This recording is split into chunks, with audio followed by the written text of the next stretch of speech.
Το πρώτο, ναι, έγινε στην Ξάνθη τέλη Μαΐου και τώρα θέλαμε να απευθυνθούμε στο κοινό της Κομοτηνής. Οπότε κινητοποιήθηκε μάλλον ο Αγροτικός Συνεταιρισμός Ξυλαγανής ώστε να το διοργανώσουμε στην περιοχή της Κομοτηνής. Στην Ξυλαγανή της Ροδόπης. Στην Ξυλαγανή της Ροδόπης, ναι. Στον οικισμό. Ναι. Το έργο Farwise είναι μια πρωτοβουλία που επικεντρώνεται κυρίως να ενισχυθεί η πρόληψη και διαχείριση δασικών πυρκαγιών στην περιοχή της Θράκης. Αλλά ο βασικός μας στόχος είναι η εκπαίδευση αγροτών και κτηνοτρόφων, οι οποίοι πάντα βρίσκονται στην πρώτη γραμμή του κινδύνου από τις δασικές πυρκαγιές. Πιστεύουμε ότι η γνώση βασικών τεχνικών πρόληψης και καταστολής πρέπει να τους γνωρίζουν όλοι, ιδίως οι αγρότες και οι κτηνοτρόφοι που είναι πάντα η εργασία τους στο ύπαιθρο. Στα εργαστήρια αυτά θα έχουμε την ευκαιρία να έχουμε μίας ώρας περίπου θεωρητική εκπαίδευση που θα επικεντρωθούμε σε τεχνικές καταστολής κυρίως, και μετά θα έχουμε 2 εξαιρετικές ώρες πρακτικής άσκησης όπου θα μπορέσουν να δοκιμάσουν όλο τον πυροσβεστικό εξοπλισμό που είναι διαθέσιμος, θα μπορέσουν να σβήσουν οι ίδιοι φωτιά και να μάθουν πάρα πολλές τεχνικές πρακτικές του τι πρέπει να κάνουν όταν είναι στο χωράφι τους και γίνει κάτι που θα κινδυνεύσει την περιουσία τους και τη ζωή τους. Μάλιστα. Βέβαια, στα χωράφια τους πλέον οι αγρότες που έχουν έτσι εγκατεστημένα τον τρόπο με τον οποίο ποτίζουν, τον εξοπλισμό τους κτλ. Δεν ξέρω, θα πρέπει να έχουν και πυροσβεστική φωλιά? Δεν θα έπρεπε?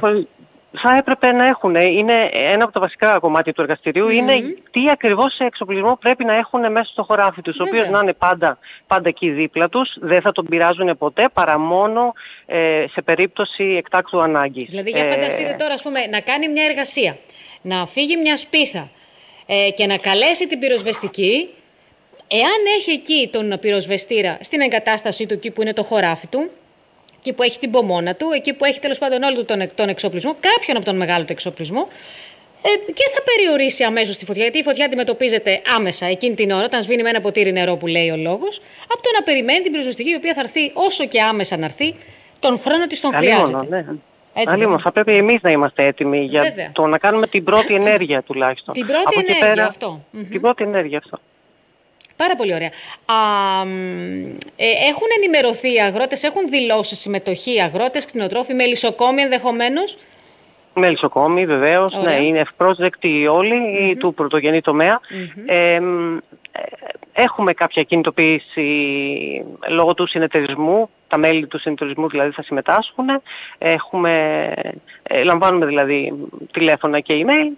Τώρα καλούμε ανοιχτά όσους ενδιαφέρονται. Ποιοι θα είναι αυτοί που θα κάνουν τις εισηγήσεις και την εκπαίδευση στους αγρότες και τους κτηνοτρόφους μας, κυρία Μπαξεβανίδου? Ωραία, αυτό ήταν το επόμενο που θα ήθελα και εγώ να αναφερθώ.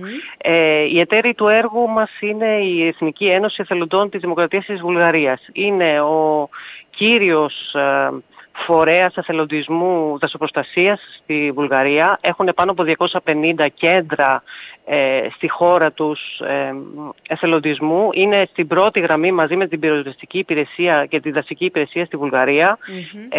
Σας πληροφορώ, φέτος το καλοκαίρι ήταν εφιαλτικό για αυτούς. Δεν έχουν ξαναδεί τέτοια έκταση πυρκαγιών και περιστατικών περισσότερο από 20 χρόνια. Και Στη χώρα τους για τη χώρα τους μιλάμε, ναι. Οι οποίοι στις περσινές πυρκαγιές του Εύρου ήταν στα σύνορά μας πάνω στον Εύρο μαζί με εκπαιδευμένους δικούς τους εθελοντές αγρότες. Οι οποίοι είναι πάρα πολύ κινητοποιημένοι σχετικά. Μάλιστα. Υπάρχει δηλαδή συσσωρευμένη πολλή εμπειρία. Δεν μπορείτε να φανταστείτε. Είναι πάρα πολύ έμπειροι άνθρωποι, με full εξοπλισμό έρχονται. εδώ πέρα. Αυτό. Λοιπόν, και θα επιχειρήσουν να μεταφέρουν αυτή την τεχνογνωσία και τέλος πάντων αυτόν τον τρόπο σκέψης και νοοτροπίας και στους δικούς μας ανθρώπους που θέλουν να πιστεύουν μετά τα όλα όσα έχουν γίνει. Τη φωτιά που είδαμε να πλησιάζει στα σπίτια μας, όσοι είχαμε δυστυχώς αυτό το προνόμιο να το βιώσουμε. Ελπίζω να αλλάξει τέλος πάντων αυτός ο τρόπος αντιμετώπισης και να μπουν και οι δικοί μας αγρότες και κτηνοτρόφοι σε αυτόν τον τρόπο σκέψης. Αλλαγής της νοοτροπίας, εκδίωξη εννοείται της αδιαφορίας και ότι η πρώτη ώρα, η πρώτη ενέργεια να μπορούν να την κάνουν άμεσα οι αγρότες και οι κτηνοτρόφοι. Για οτιδήποτε έγινε μια στραβή, μια στραβοτιμονιά, μια σπίθα, μια οτιδήποτε, την πρώτη ενέργεια να μπορούν να την κάνουν οι αγρότες και οι κτηνοτρόφοι με τον εξοπλισμό που θα πρέπει να έχουν. Έτσι ακριβώς, αυτό. Για να δούμε. Και βέβαια να τους μιμηθούμε και λίγο όσο μπορούμε, με το δικό μας τρόπο βέβαια, σε αυτό το κομμάτι του εθελοντισμού, της εθελοντικής προσφοράς, στο έργο της κατάσβεσης μιας πυρκαγιάς. Λοιπόν, για να δούμε. Θεωρείτε ότι δεν το κάνουν πια. Γιατί αυτός ήταν ο βασικός ρόλος στα χωριά της υπαίθρου να εκπαιδεύσουν τους αγρότες και τους κτηνοτρόφους. Τους έχουν εκπαιδεύσει, δηλαδή τους έχουν φτάσει σε ένα σημείο που δεν χρειάζεται. Ναι.